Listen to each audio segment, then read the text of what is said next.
Degué ser l'any 95, 1995, que com si veiera Pepe Mata Cardona, que va ser un dels presidents que en un moment determinat va parlar amb diverses persones, entre les quals estava el meu amic Dionís, estava jo, estava Batista, eren diversos, i ens va dir que volia fer un equip. Allí estava també Rafael Andàries, si no recorde mal, i Pepe Mata ens va dir, l'any que ve tenim que celebrar el centenari, què podem fer?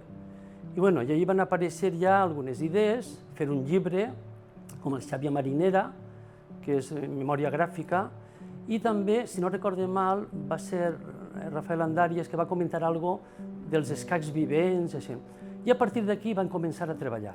¿Cómo empezó esta andadura, la andadura del escacs vivent de Xàbia? Pues en 1996 se celebraron el primer centenario de las fiestas patronales de Aduanas del Mar.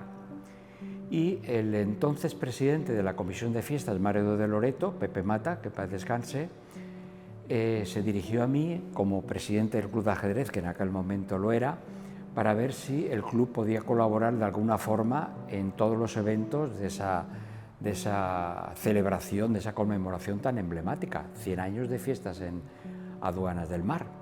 Y la verdad es que fue un auténtico éxito de público, miles de personas, y de medios de comunicación. Prácticamente todas las televisiones de aquella época, todas, privadas y las públicas, hicieron acto de presencia. Ese primer año, 1996, yo pensaba que iba a ser una representación única y ya me olvidaba del tema, pero no fue así. Y ahí fue uno de los momentos claves de la evolución que tuvo el ajedrez viviente. En un principi no sabien el que seria, això un ajedrez viviente, i el que no saben jugar a l'ajedrez què faran, perquè, clar, això no ho entendrà ningú, però quan Rafael Andàries en aquell moment m'ho va explicar, que era una representació d'una partida ja jugada, fent-li alguna de teatre als xiquets i tot això, ens va agradar molt, i des de luego que des d'un principi ens van sentir molt il·lusionats per a fer aquest projecte. Era per al centenari de les festes, però ens va agradar tant que van dir, i per què no ho fem tots els anys? Els primers anys jo recordo que eren molt senzillets, no hi havia pràcticament diàleg, no hi havia música en directe, i ho fem al moll. I el moll tenia la seva complexitat. Per què? Perquè teníem que muntar-ho abans, diversos dies abans, aprofitaven també el que són les grades de la plaça de Bous, hi havia brutícia de tot tipus, trossos de sàrcia, caixes trencades, peixos en les sàrcies, i, clar, tenien que llevar també les sàrcies. I els mariners, jo ho entenc, ho entenia, i estaven irritats. Què passa ara? Ja no va muntar això, no pot ser! I tal, i tenies que lluitar amb tots, no? En un principi, durant 3 anys, es feia dins de la festa, dins dels dies de festa. En agost estem involucrats al 100% organitzant unes festes, i això era un projecte, un event que ja es començava a fer-se molt gran i que necessitava un temps determinat per a realitzar-lo. Van decidir treure-lo fora, fer-lo l'últim fin de setmana de juliol. Yo tenía en mente que evolucionara de alguna forma, de tal manera que no solamente fuera una representación de una partida ya celebrada, sino que se empezaran a introducir elementos teatrales, de tal forma que el ajedrez viviente fue evolucionando y conforme pasaban los años iba tomando más peso el elemento teatral en la representación. El ajedrez viviente teatral es un argumento contado mediante la reproducción, la representación de una partida de ajedrez de la historia del ajedrez. Cuando ya pasaron 3 años, sería el año 2000 o 2001, pues empezamos a valorar la posibilidad de que fuera declarada fiesta de interés turístico nacional. A los 4 o 5 años de haber empezado la iniciativa, digamos, del escacs vivent, del ajedrez viviente, ya disponía Xàbia del título de Fiesta de Interés Turístico Nacional para el ajedrez viviente de Savia. Y eso fue un logro porque realmente son trámites que llevan muchísimo tiempo y muchísimos años. En el 99 me propusieron participar en la organización del ajedrez viviente y dije que sí. Al principio ponía la música de principio y final y luego una música de ambiente para las jugadas. Y luego, unos años después, ya pusimos música para las escenificaciones. Empezamos a hacer un ajedrez viviente con escenificaciones. Una vez que tenía el guión, cada escenificaciones buscaba una música que acoplaba a estas escenificaciones y luego la grababa. Luego así sucesivamente hasta tener todo el juego completo. Y luego grababa todo en su completo. Era de semanas de trabajo, no era fácil, en aquella entonces no era muy fácil y claro, me costaba mi trabajo, pero al final se consiguió y así estamos.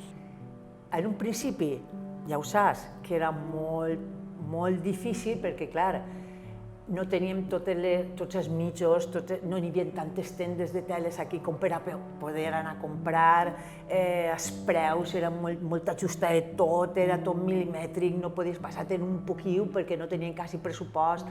Realment passàvem les vesprades aquí, cosint, ella portava la màquina de repuntar i havíem dedicat un dia a anar a València a diverses tendes de teixits a comprar-ho tot, ja teníem més o menys el que anava a ser la partida i a finals de juny anàvem i compràvem.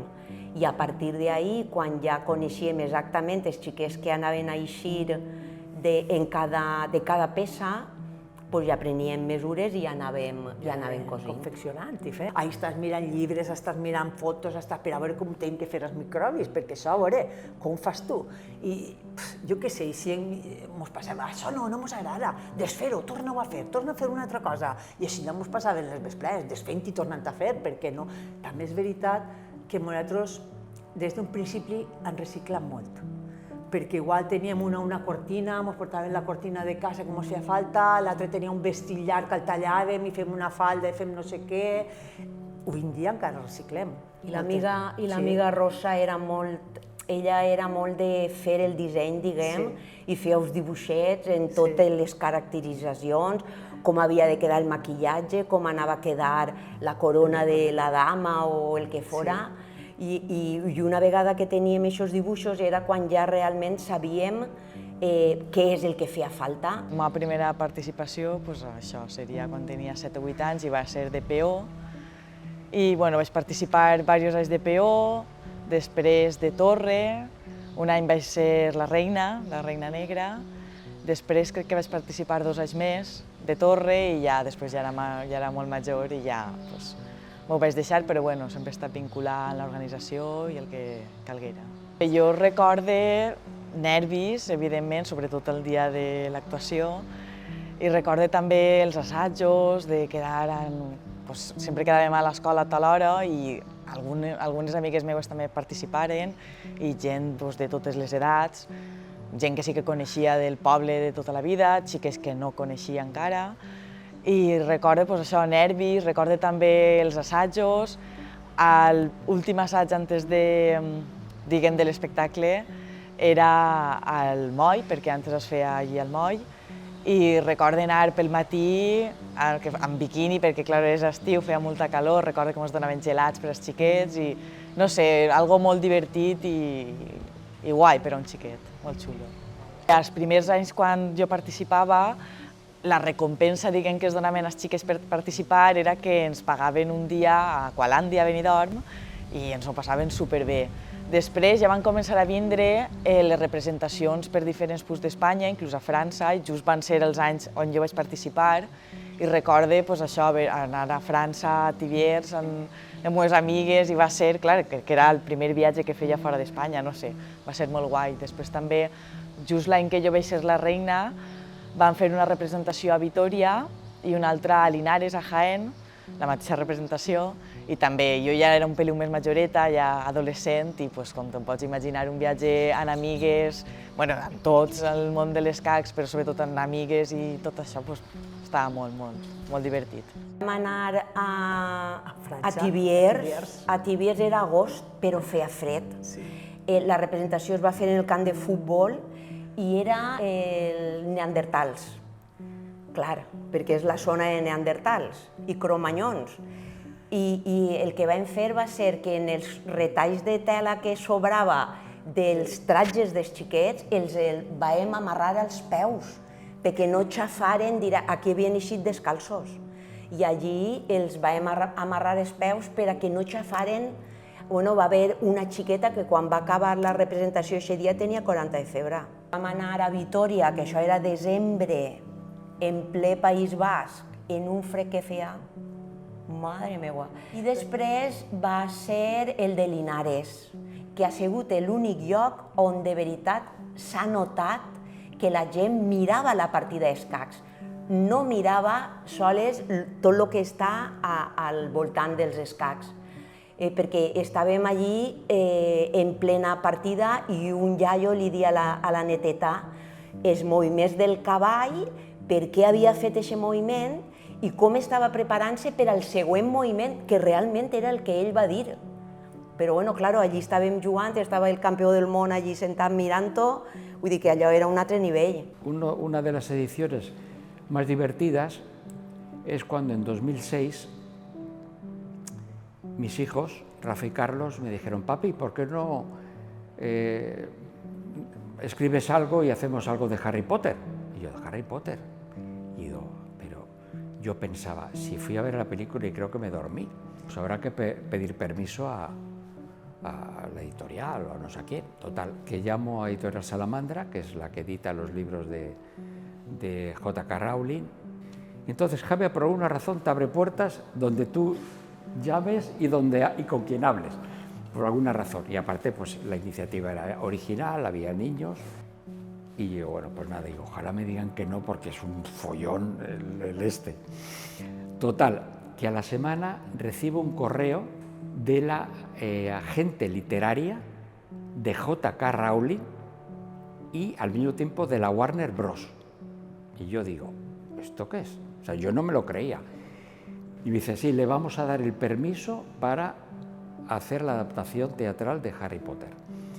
Le damos la autorización para todas las músicas, para el logo, para el vestuario, o sea, todo. Empezamos a trabajar en la obra, que fue muy complicada, pero tremendamente complicada, y al final fue un éxito. Entonces yo guardo muy buen recuerdo de los entresijos de esa obra. Jo entro a formar part de tot este meravellós jaleo que són els escacs vivents, perquè al 2007 entre a formar part de la comissió de festes. Al 2014 sí que vaig tindre l'oportunitat, l'honor, i jo penso que el gran aprenentatge de conèixer més en profunditat el que eren els escacs, perquè se me va proposar escriure el guió d'aquest any.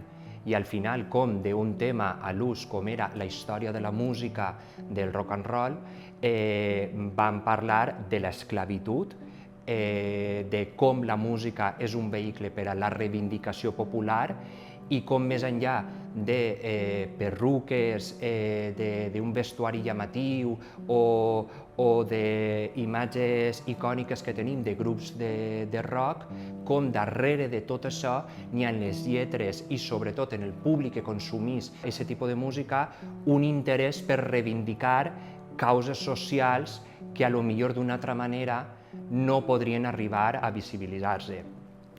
I és a partir del 2014 quan ja em dono compte de la magnitud de tot el que comporta els escacs vivents de Xàbia.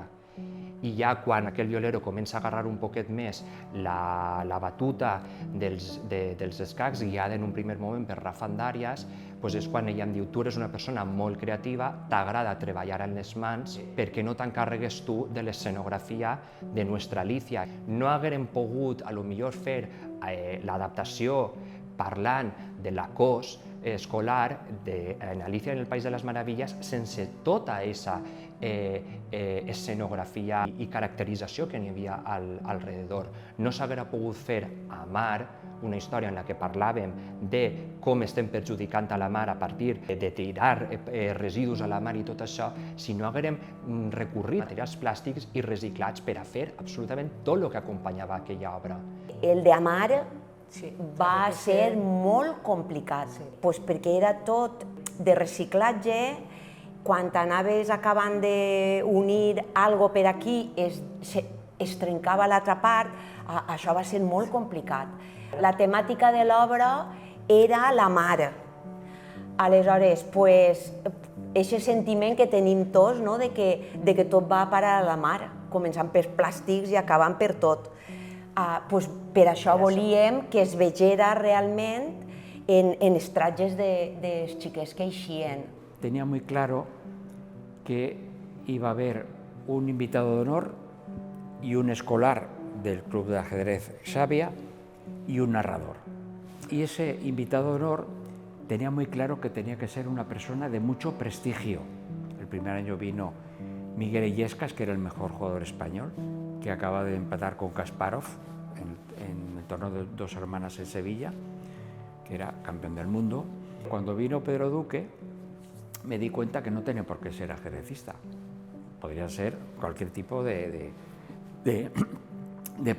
profesionales de mucho prestigio. Y a partir de ese año, al año siguiente vino Matías Prats, luego vino Juan Luis Arzuaga, vino Juan Carlos Ferrero, Isabel Fernández, que es probablemente de los mejores deportistas de todos los tiempos, que es de Alicante, Sergio Hernández, de Xàbia, que es campeón del mundo de automovilismo, vino David Ferrer, por supuesto, Marta Espinós, la pianista de Xàbia. Un año vino Javier Reverte, otro año el escritor Javier Reverte, otro año vino Álvaro de Luna, y yo recuerdo con mucho cariño cuando vino don Santiago Grisolía, y vino con 89 o 90 años. Entonces eso yo me alegré mucho porque ya era el tercer premio Príncipe de Asturias que venía a Xàbia. Entonces, pues de cada uno guardo muy buen recuerdo y tengo muchas anécdotas, pero y a todos les debo agradecer porque, claro, vinieron cuando el ajedrez vidente no tenía tanto prestigio. El que ellos vinieran fue lo que le dio el prestigio y probablemente el punto de inflexión fue cuando vino Pedro Duque. Jo sempre he volgut fer una edició que tractara sobre algo que fora inspirador, que conscienciara la gent, que tinguera una motivació social, que tot el món que poguera veure, que no s'avorrira i que fora molt dinàmica l'actuació de tots. I l'any 2016 van posar en marxa el mite de la caverna, una visió actual, tan dinàmica que inclús els estrangers l'entengueren, o inclús qualsevol persona que fora sordomuda també. Per això és el primer any que contratem una persona, un intèrpret de llenguatge de signes. L'edició va ser en 5 o 6 idiomes contínuament i apenas va haver diàleg. El mite de la caverna que representava, no sé si la gent recordarà que les peces negretes eren les ombres, les sombres de lo que és el món de les idees. I després davant estaven les idees, la idea de solidaritat, la idea de tolerància, de bellesa, de justícia. La veritat és que va haver una gran preparació, no en quant a diàlegs, perquè les imatges i les escenes parlaven per elles mateixes. El llenguatge era universal. Era realment, la idea era que hi haguera una espècie de cosmopolitisme. El 2016 sí que va suposar un canvi en el tema, pot ser de la complicitat, conscienciació, sensibilització de temes importants. El tema de la preparació de la música, Joan Bou ha fet un treball magnífic. L'orquestra es va formar en el 2015 i l'any següent, el 2016, va ser la nostra primera intervenció en els escacs. Allí va ser un any espectacular en el sentit de que va ser el primer gran espectacle de la nova forma de fer els escacs. Ahir vam participar molts músics, moltes agrupacions musicals del poble i vam tindre nosaltres l'honor de participar. Pense que li va donar un salt qualitatiu important el fet de tindre tota una orquestra sinfònica ahir donant-li força a aquest espectacle que són els escacs. En un principi era un poc fer el que ens demanàvem, però al final el fet de participar en els escacs i trobar-nos com en una gran família, que és el que realment són els escacs, no és sols l'espectacle, sinó com es treballa aquest espectacle, va fer que cada volta estigueren més implicats en la història, entonces participant, fent adaptacions de partitures, inclús composant algunes cançons per a les obres i seleccionant tota aquesta música, totes aquestes bandes sonores que són les que porten els escacs tan al punt que estan avui en dia. Vam estar això els primers anys i vam tindre el paró de la pandèmia, lògicament. En el 2020 no es va poder fer res. I en el 2021 no vam tindre temps a poder fer, encara hi havia restriccions, i se'ns va ocórrer celebrar aquests 25 anys des que van començar, no la 25a edició, però sí els 25 anys que van començar els escacs, i ho vam fer en una selecció de música representativa del que havien sigut aquests 25 anys d'escacs musicals, adaptant obres que s'havien utilitzat i altres obres en relació a aquestes que s'havien fet. Encara que no vam tindre els escacs conforme era habitual, sí que vam poder gaudir de la música dels escacs. Lo que tiene de especial este evento es que, aunque el año 1996 nació como una partida de ajedrez viviente, nunca se ha quedado solamente en eso, ¿no? Porque casi desde el principio empezó a meter elementos teatrales y ha ido avanzando tanto que se ha convertido en una obra totalmente multidisciplinar. Wagner hablaba de la obra de arte total, que pretendía como llegar al público desde la sensorialidad de muchos puntos para poder hacer que reaccionaran de muchas maneras. Entonces nosotros trabajamos un poco desde ese prisma, ¿no? Tenemos ahora mismo música en directo con la orquesta, tenemos vestuario hecho por nosotros, tenemos trabajo de voluntarios, tenemos el elenco, trabajamos temas sociales o culturales, depende del año. Entonces, hemos llegado a crear una obra de arte que trata de precisamente eso, ¿no? De llegar al público y tocarle desde muchos puntos para que reflexionemos juntos. Yo soy firmemente creedora del poder que tiene el arte como herramienta social, ¿no? De cambio. Si parlem de la multidisciplinaritat dels escacs, ahí tenim que entendre que com cada any és una història diferent, cada any es presta a introduir noves facetes culturals o inclús nous conceptes, no? Podríem parlar també de la vinculació que en els últims anys està guanyant la dansa com un aspecte de la cultura que s'ha tingut present en moltes altres edicions, però ara ja es fixa tots els anys, no? Podem recordar balls que s'han fet expressament amb l'ajuda del grup de danses de Portitxol en el seu assessorament. Inclús, ja no només perquè eren balls més populars o regionals, sinó perquè eren balls clàssics, quan han parlat o quan han ambientat les obres en el medievo. Me'n recordo mateixa escacs d'amor, Romeo i Julieta, però a dia d'avui la dansa ens ajuda a interpretar i coreografiar aquelles escenes en les que potser la interpretació verbal o la interpretació gestual no arriba.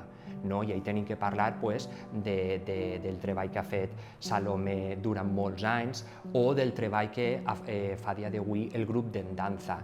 Pense que els escacs vivents de Xàbia tenen algo, i potser sona un poc petulant o romàntic, que embriaga molt a l'espectador, en el sentit de que primer estàs veient una obra molt magna, molt gran, a nivell de tot, a nivell tècnic, a nivell de muntatge, a nivell d'infraestructura. Estem parlant d'un tauler de 10 metres per 10 metres, més després tota la infraestructura de grades que es construeix al voltant, que està representada per xiquets i xiquetes. No tens a dia d'avui un espectacle, per lo menos a la Marina Alta, i m'atreveria a dir a la província d'Alacant, tan únic i tan diferent. Estem parlant de cultura, estem parlant de turisme, estem parlant d'infància, estem parlant de que els escacs són un esport. Los niños y niñas que forman parte del elenco pasaron a ser, de los primeros años, fichas de ajedrez, digamos, ¿no? Piezas que lo que hacían era moverse en la partida, a cada vez más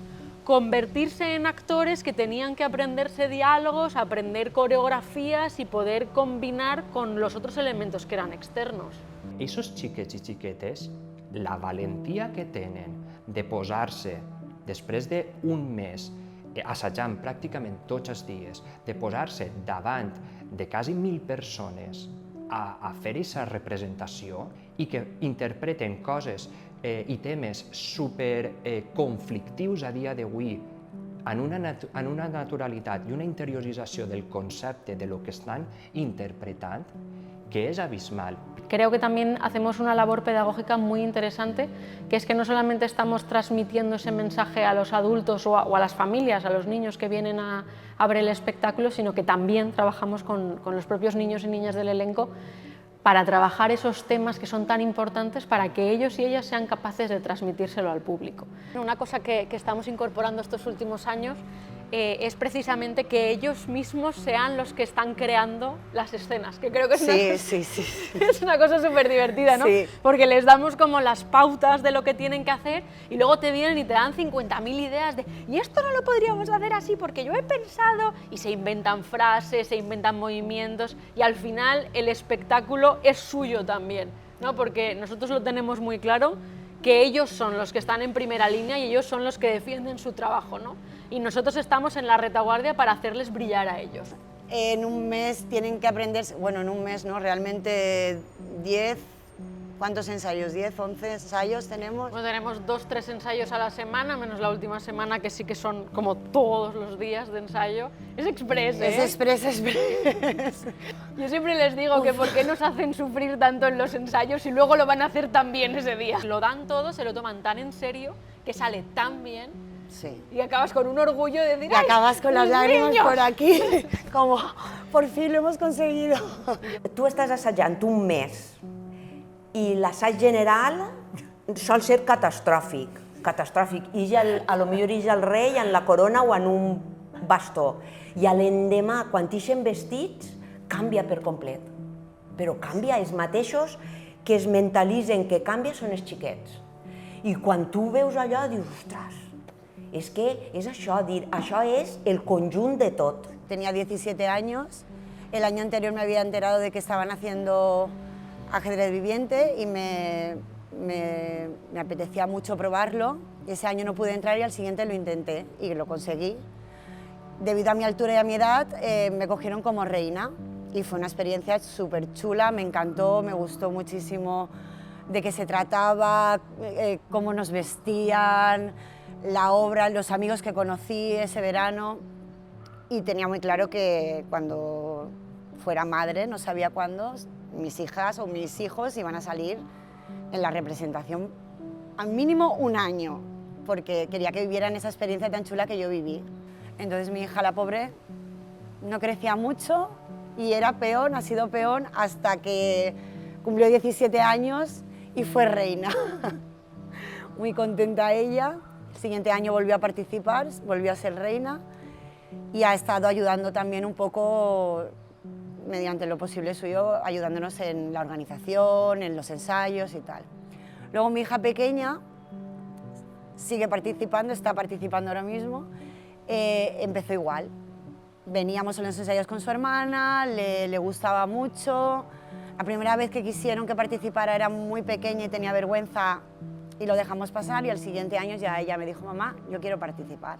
El Escacs Vivents para mí representa uno de los momentos más importantes que he tenido en la vida, es decir, a nivel, digamos, creativo, porque fue una idea que en un momento tuve, pero claro, esa idea no se podía llevar adelante sin el gran equipo de la Comisión de Fiestas y del Club de Ajedrez. Al final, a nivel organizativo, también es es complicado y hemos tenido momentos duros como equipo, pues elegir el tema, cómo vamos a ensayar, elegir al invitado de honor, que cada vez es más difícil por el mundo en el que nos movemos, ¿no? Nosotros somos un equipo de voluntarios que trabajamos con muy poco presupuesto, con muchas ayudas, sin toda la ayuda del ayuntamiento, por ejemplo, no seríamos capaces de salir adelante. Todo eso hace también que haya pues, momentos muy bonitos, porque al final cuando lo conseguimos creo que todos estamos de acuerdo que esto es una cosa que nos encanta y que el mundo tiene que ver, pero hay momentos también difíciles, ¿no? Vamos a crear el texto, empezamos a buscar qué vestuario funcionaría, qué maquillaje, qué música, cómo vamos a organizar los ensayos y empezamos a hacer una simbiosis entre todos que hace que les Escacs Vivents de Xàbia sea una realitat. 30 anys en un escacs en què gent que desinteressadament han sigut capaços de treballar des del més major fins al més xicotet. Pares, xiquets, tots s'han entès per a poder fer aquesta representació teatral i musical. I tot, com he dit, d'una manera voluntària, moltíssima il·lusió i moltíssima imaginació. Dic que des del principi que estic fins ara, la col·laboració i només es pot fer una activitat com esta quan hi ha tantíssima gent. Dionís Enarejos, des del principi, Rosa Miralles, claro, Sarró, hi ha moltíssima gent, també Fina Llopis, està col·laborant sempre, moltíssima gent que de manera absolutament desinteressada està col·laborant. Si no hi haguera gent voluntària a fer aquest event com és l'Escacs Vivents de Xàbia, jo crec que l'Escacs Vivents de Xàbia havia desaparegut. La Comissió de Festes va decidir fer aquest projecte el més econòmic possible. Era dir, ens fa falta trajes de princeses, nosaltres som capaços de fer-ho? Sí. Ens fa falta un cavall, nosaltres som capaços de fer-ho? Sí. Està clar que en alguns moments que hem tirat mà d'un artista fallero per fer alguna peça en concret, però sempre intentem fer-ho nosaltres. La gent ajuda en el que pot i en el que sap. Cada un té la seva habilitat, uns tenen l'habilitat de parlar amb la gent, altres tenen l'habilitat d'un tros de madera fet un cavall, altres tenen d'un tros de tela fet un traje i altres tenen l'habilitat de, no sé, muntar un tauler.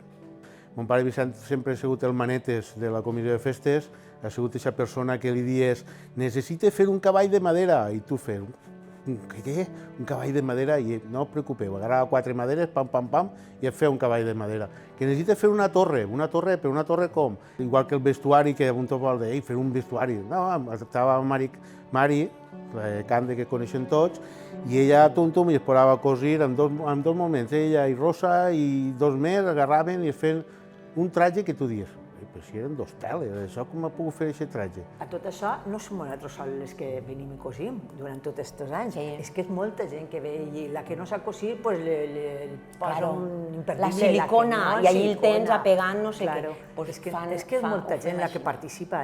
Si uno no està clavat ahí dins, si no ho veu de veritat, no es pot imaginar la gent que participa en un Escacs Vivents.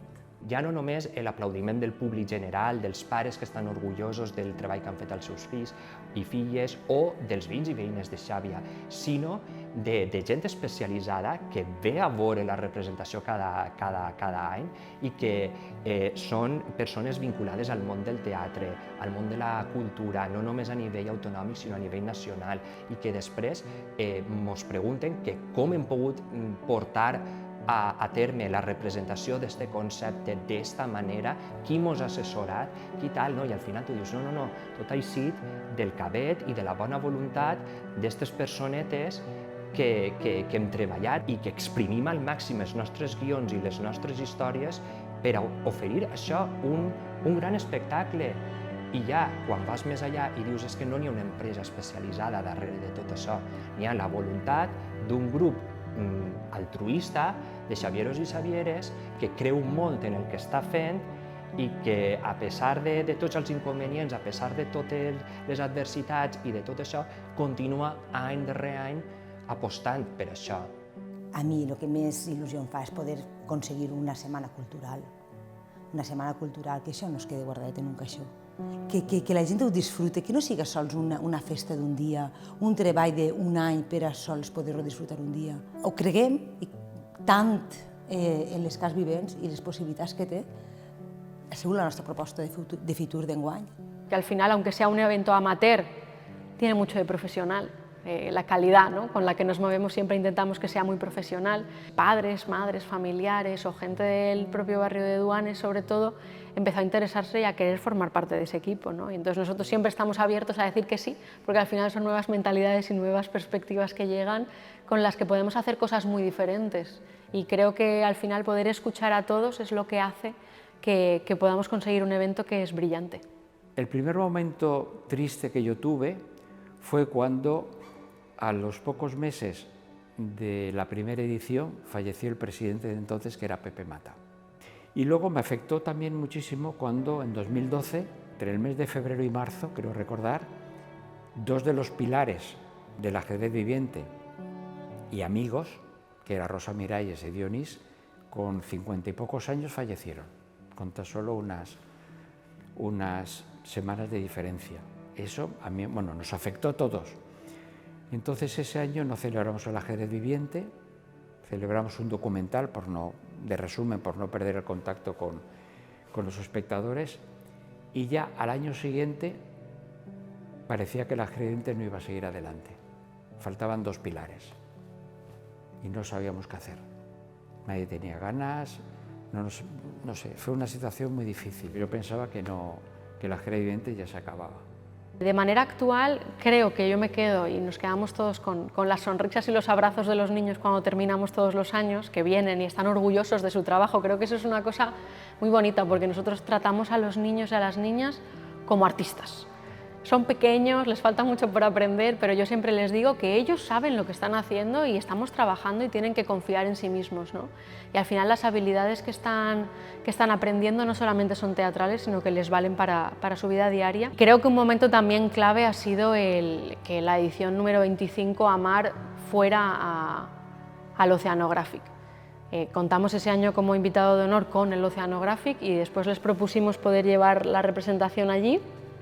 Estaban encantados, lo llevamos ahí en el auditorio Mar Rojo con los peces de fondo, que fue una experiencia chulísima, que los niños les veías que les brillaban los ojos, ¿no? Y yo creo que a toda la organización también, porque había habido un parón muy grande y yo creo que igual el último año que salimos con el ajedrez fue en 2007, 2008, y hasta 15 años después no hemos vuelto a salir, ¿no? Entonces el volver a conseguir eso, volver a tener ese apoyo, nos ha dado como muchísima fuerza para poder seguir avanzando y seguir llegando hasta el punto que queremos, que es que sí, somos fiesta de interés turístico nacional, lo primero que necesitamos es ser profetas en nuestra tierra, ¿no? Que la gente de Xavia esté enamorada del evento tanto como lo estamos nosotros, y a partir de ahí poder decirle al mundo que estamos aquí. Es una propuesta tan especial, tan única, tan diferente, que todo el mundo debería conocerla, ¿no? Entonces yo creo que nuestro trabajo está en eso, en que todo el mundo se enamore de este evento, que al final es único y que tenemos una gran suerte de que Xavia haya sido el impulsor de una cosa que es tan especial. Yo lo he pasado muy bien. Aparte de eso había un grupo, ¿qué puedo decir el grupo? Todos fantásticos. Y era como una familia, y eso es muy agradable y es una experiencia inolvidable para siempre. Me encanta el equipo que tenemos, el buen rollo que hay, lo que nos ayudamos, no sé, para mí es algo muy importante en mi vida a día de hoy y espero que muchos años más. Tenim idees per als pròxims anys, tant de narrativa teatral com cinematogràfica, com social i cultural, per a poder explorar. Doncs bé, ho intentarem, aquest és el treball de tot un any, al final, per a que en juliol la gent participe i disfrute d'una obra genuïna i única tots els anys. Les Cascs Vivents és un esdeveniment únic, és únic, sols es fa en Xàbia, i estem esperant cada any que aplegue, perquè els xiquets disfruten, majors disfruten, i és molt gran, les Cascs Vivents. Jo crec que això seguirà avant, perquè Raquel Violero és el nou Mas, està ara. Esperem que el dia de demà, quan es jubilen, hi hagi una altra Raquel Violero o un altre Rafael Andàries que s'agarra a ell. I jo el veig un futur llarg i bonico, molt bonico.